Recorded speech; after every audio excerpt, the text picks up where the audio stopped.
이번 주 우리는 엄청난 불의함을 지켜봤습니다. 31세의 젊은 남성이 전 세계가 지켜보는 앞에서 잔인하게 살해당하는 모습을 보았습니다. 저는 찰리 커크가 대부분의 목사님들보다 더 많은 사람들이 듣는 기독교인이라고 말하고 싶습니다.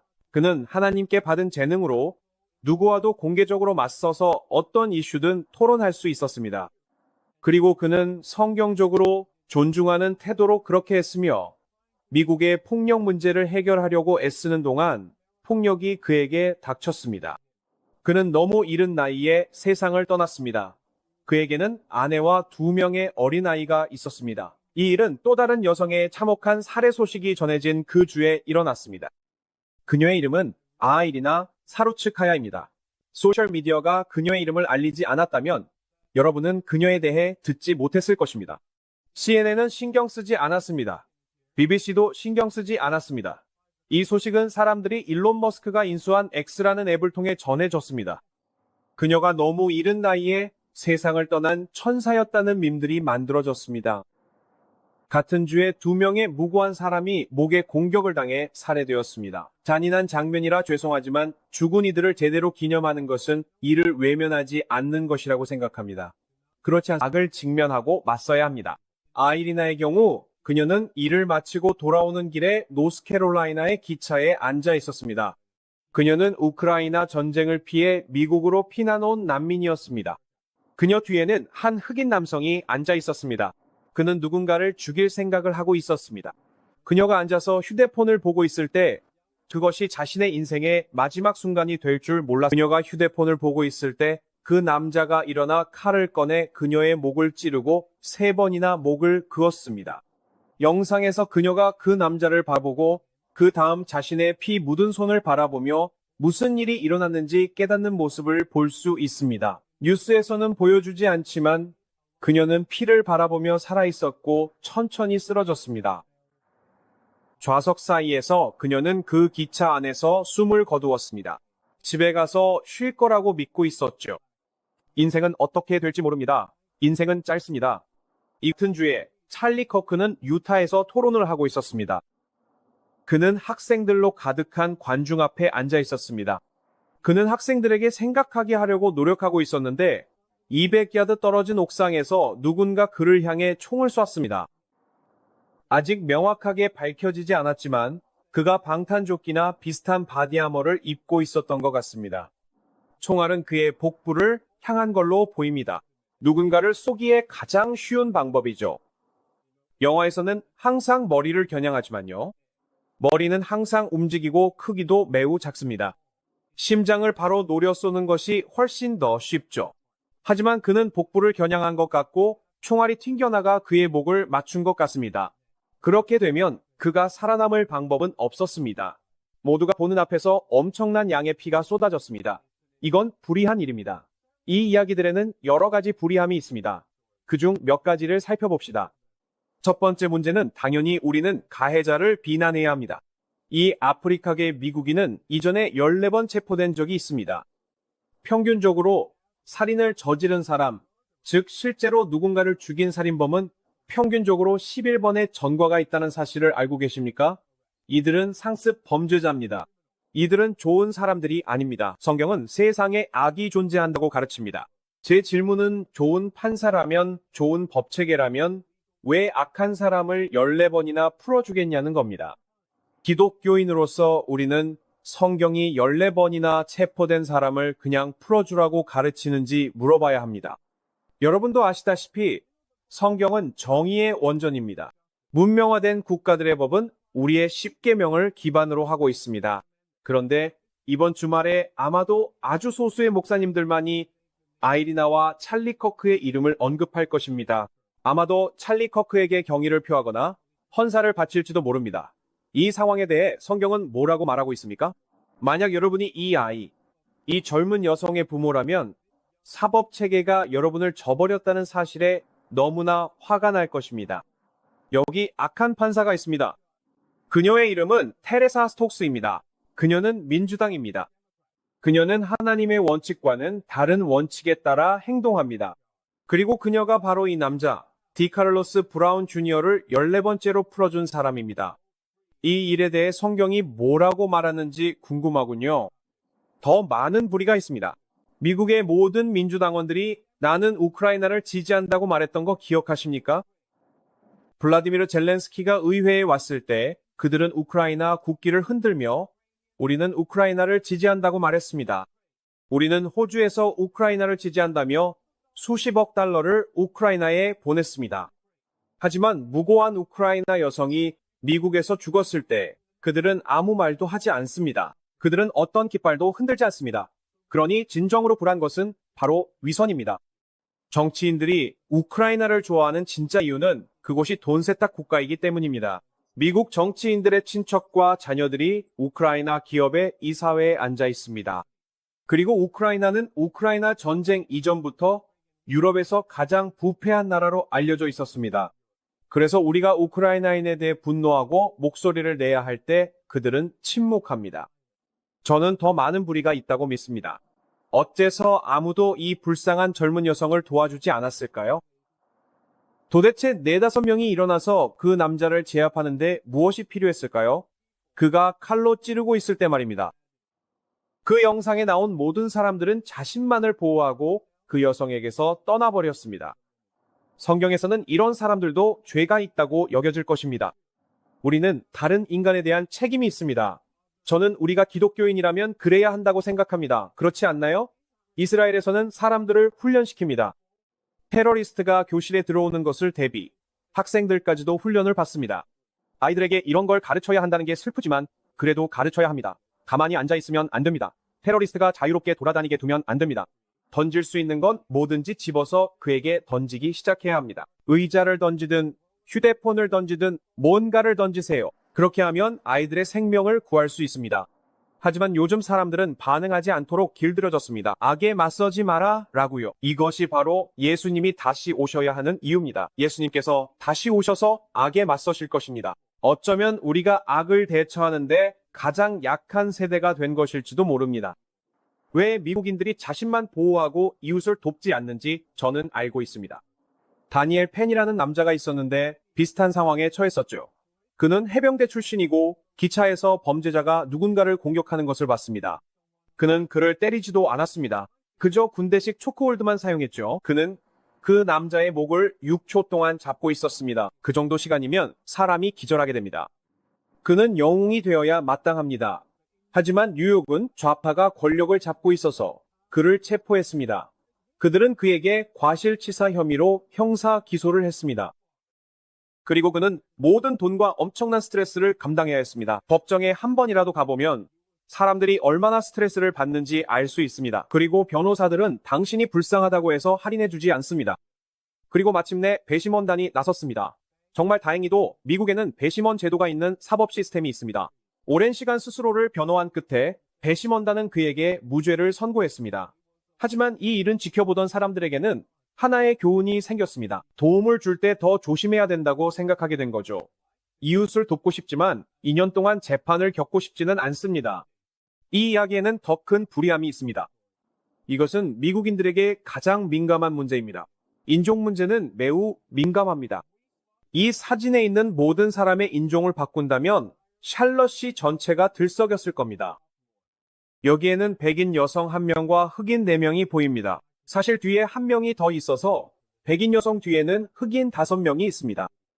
흑인 남성이 백인 여성을 살해했을 때 언론은 아무 말도 하지 않았습니다. 하지만 이 사진을 바꿔서 만약 백인 5명이 흑인 여성 1명을 둘러싸고 백인 남성이 그 흑인 여성을 찔러 죽였다면 어땠을까요?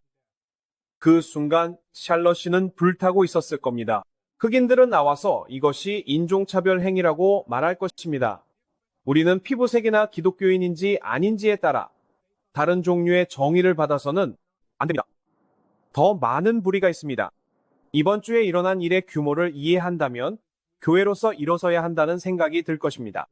소셜미디어 전반에서 성경을 매우 존중하며 말하던 한 기독교 남성의 죽음을 기뻐하는 사람들이 나타나기 시작했습니다.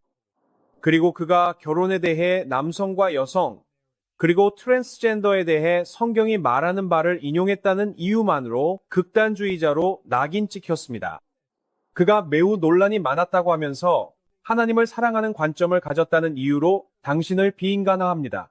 당신을 인간 이하로 만듭니다. 요한계시록의 마지막 때에 그들이 기독교인을 죽이기 시작할 때 서로에게 선물을 보낼 것이라고 기록된 것을 아십니까? 지난 2000년 동안 이런 모습을 본 적이 없다고 생각합니다. 성경 번역가들을 죽이기 전에도 그들은 반드시 제대로 해야 한다고 생각했고 정식 재판을 거쳐야 한다고 여겼습니다. 비록 법정과 재판이 기독교인에게 불리하게 짜여 있었지만 그들은 여전히 선하고 정의로운 척하는 외관을 유지했습니다. 하지만 지금 이 시기에는 더 이상 그런 외관조차 없습니다. 여기 이미 삭제된 트위터 계정이 있습니다. 이 오마르라는 사람이 찰리 커크가 내일 우리 대학에 온다. 정말 바라기는 누군가가 그를 문자 그대로 증발시켰으면 좋겠다고 말합니다. 그리고 나서 내일 뭔가 큰일이 일어날 거라고만 해두자고 덧붙입니다. 기독교 강연가의 죽음을 바라는 사람이 있다는 게 얼마나 병든 일입니까? 그리고 한 학술 블로그 저자는 찰리 커크, 백인 우월주의자, 31세의 사망이라고 말합니다. 그들은 당신을 비인간화합니다. 왜 찰리 커크 평화로운 토론가라고 말하지 않을까요? 찰리 커크 두 아이의 아버지, 찰리 커크 모범적이고 훌륭한 기독교인. 뉴스를 어떻게 들을지 주의해야 합니다. 그들은 진실을 보도하지 않습니다. 그들은 당신의 의견을 조작하려고 합니다. 이건 단순히 이름 없는 사람들만이 아닙니다. 유명한 미국 국가대표 사이클 선수가 소셜미디어에서 찰리 커크의 암살을 축하했습니다. 찰리 커크의 해결책은 악한 사람들과 더 많이 대화하는 것이었습니다.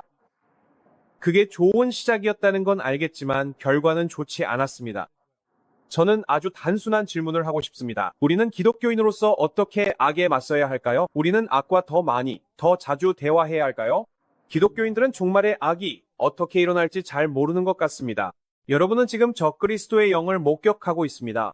그는 모든 것 바꿔서 자유를 막으려 합니다. 반대편은 적그리스도의 영을 불러오는 방법이 정의를 타락시키는 것임을 이해하고 있습니다. 정의를 말이죠. 그런데 기독교인들은 여전히 법에 대해 말하지 마라, 정치에 대해 말하지 말라고 설교합니다. 마치 악한 사람들이 모든 카메라를 꺼라고 말하는 것과 같습니다. 우리를 지켜보는 카메라가 켜져 있는 걸 원하지 않는 거죠. 우리는 의 설교자들입니다. 우리는 세상의 도덕성을 지키는 사람들입니다. 그래서 그들은 우리를 침묵시키기 위해 법을 만들고 싶어 합니다. 사실 그들은 매우 영리합니다. 그들은 우리가 스스로 조용해지기를 기다리지 않습니다. 그들은 법을 바꿨습니다. 기독교인들은 어떻게 반응해야 할까요? 저는 이미 많은 문자와 이메일을 받았습니다. 그들은 이렇게 말합니다. 기독교인은 이렇게 반응해야 합니다. 너희 원수를 사랑하고 선을 행하며 꾸어주라. 아무것도 바라지 말고 꾸어주면 너희 상이 클 것이며 너희는 지극히 높으신 이의 자녀가 될 것이다. 이 말을 들어본 적 있습니까? 교회는 글쎄요. 우리는 살인자들도 사랑해야 한다는 것 외에는 다른 반응이 없는 것 같습니다. 우리는 그들에게 꾸어주어야 한다고 합니다. 궁금한데 여러분은 항상 원수에게 돈을 빌려주나요? 원수를 사랑하라고 한 그 성경 구절이 그들에게 꾸어주라고도 말합니다. 여기엔 분명 어떤 맥락이 있을 겁니다. 이건 무조건적으로 당신을 미워하는 사람들에게 항상 돈을 주란 말이 아닙니다. 아니요, 그게 성경이 아닙니다. 아담 스미스는 기독교인이었고 그는 유죄자에게 자비를 베푸는 것은 무고한 자에게 잔인함을 행하는 것이다 라고 말했습니다. 옛날의 기독교인들은 현명했습니다. 악을 어떻게 대면해야 할까요? 그 남자를 찾았습니다. 아무도 이런 기도를 하지 않았기를 바랍니다. 그가 찰리 커크를 죽였습니다. 우리는 그를 위해 기도하고 그를 사랑하며 그에게 선을 행합니다. 그에게 또 다른 총을 줍시다. 그는 총알이 떨어졌습니다. 그를 위해 총알을 사주세요. 그렇게 기도하시겠습니까? 그를 부엌에 숨기시겠습니까? 선을 행하라는 성경 말씀처럼 살인범을 찾았습니다. 그가 제 부엌에 있습니다. 저는 그를 숨기고 있습니다. 교회가 성경을 잘못 인용하는 것은 뭔가 정신적으로 크게 잘못된 일입니다. 이것은 잘못된 상황에 잘못된 구절을 적용하는 것입니다. 이 사람이 바로 그 사람입니다. 그들은 그가 유타주 주경계선까지 도망치는 것을 발견했습니다.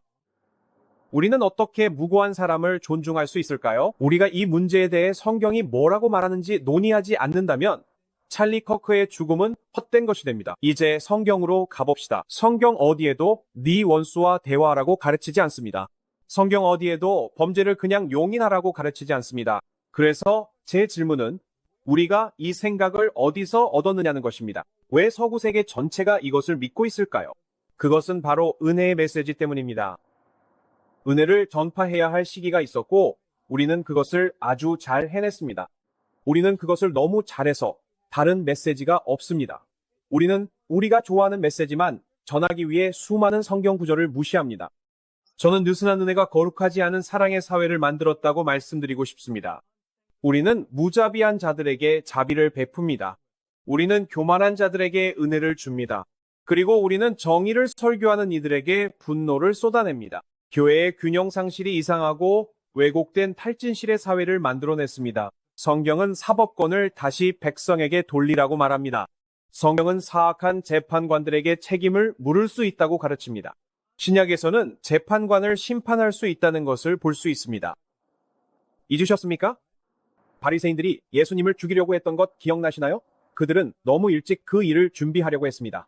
예수님께서 아직 십자가에 가실 때가 되지 않았는데 말이죠. 그리고 그들은 우리가 이 일을 하지 않는 게 좋겠다고 말했습니다. 왜죠? 성경에 따르면 그들은 백성을 두려워했기 때문입니다. 정부가 백성을 두려워했습니다. 오늘날에는 백성이 정부를 두려워합니다. 신약에서 성경적 권위 바리새인들 말입니다. 그들은 백성이 그들을 붙잡아 심판하고 형벌을 내릴 수 있기 때문에 부도덕한 일을 하는 것을 두려워했습니다. 어떻게 신약에서 이것을 읽지 못했을까요? 왜냐하면 안경을 쓰고 있기 때문입니다. 우리는 성경을 읽을 때 서구 미국식 안경을 쓰고 있습니다.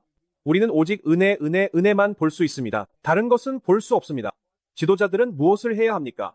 성경은 우리가 무엇을 해야 하는지 분명하게 말해줍니다. 이것은 트럼프 대통령에게도 모든 목사님들에게도 해당됩니다. 이것이 주님의 말씀입니다.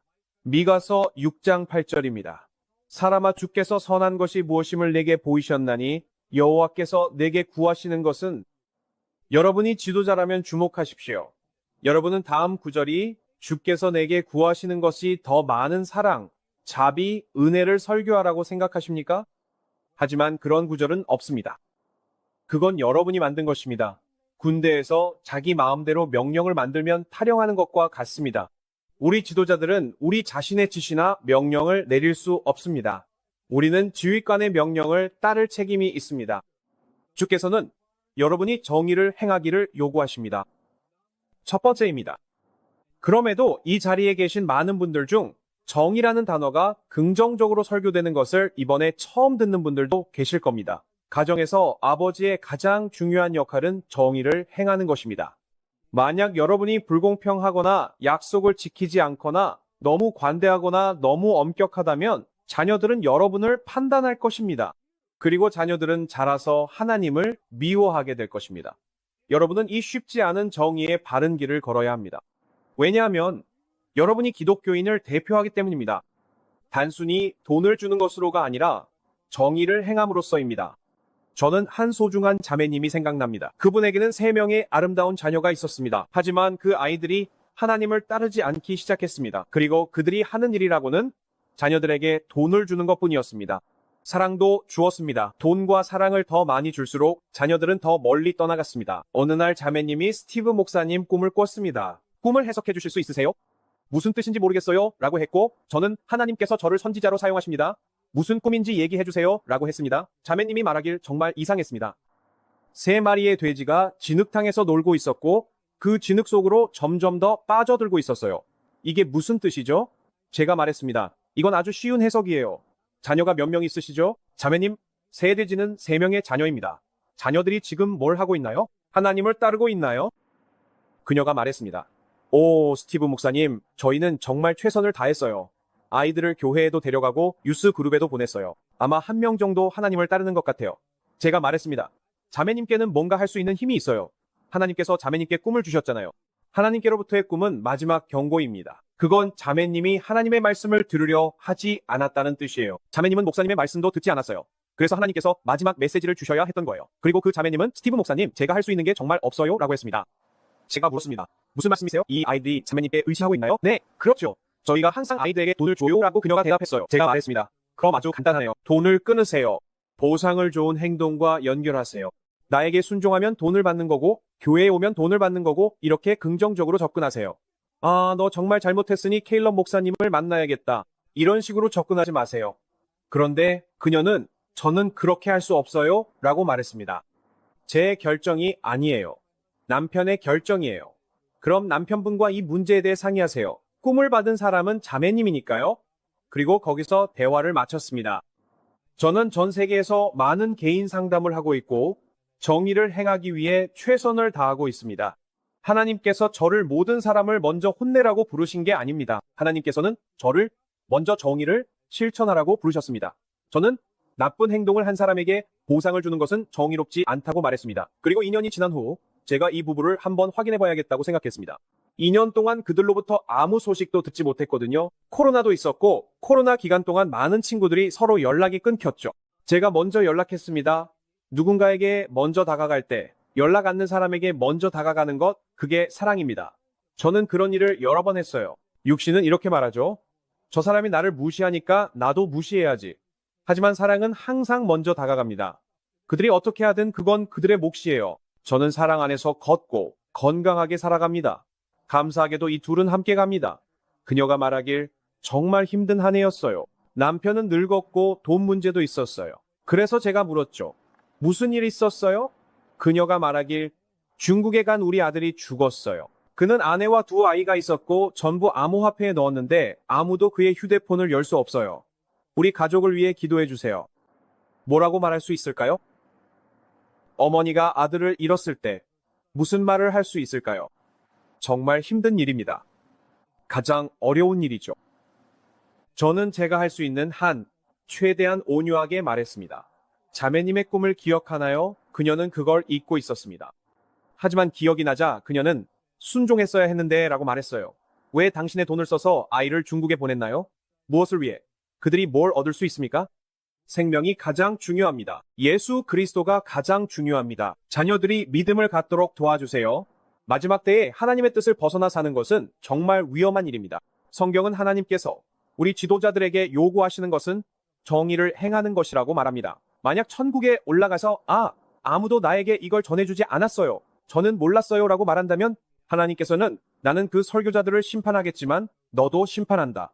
왜냐하면 미가서 6장 8절에서 너에게 나의 완전한 뜻을 이미 알려주었기 때문이다. 모든 지도자의 첫 번째 임무는 정의를 행하는 것입니다. 사랑이라는 단어는 그 다음에 나오며 친절이나 자비를 사랑하라는 것입니다. 그러니 하나님의 질서에서 정의가 먼저입니다. 두 번째는 자비를 사랑하는 것입니다.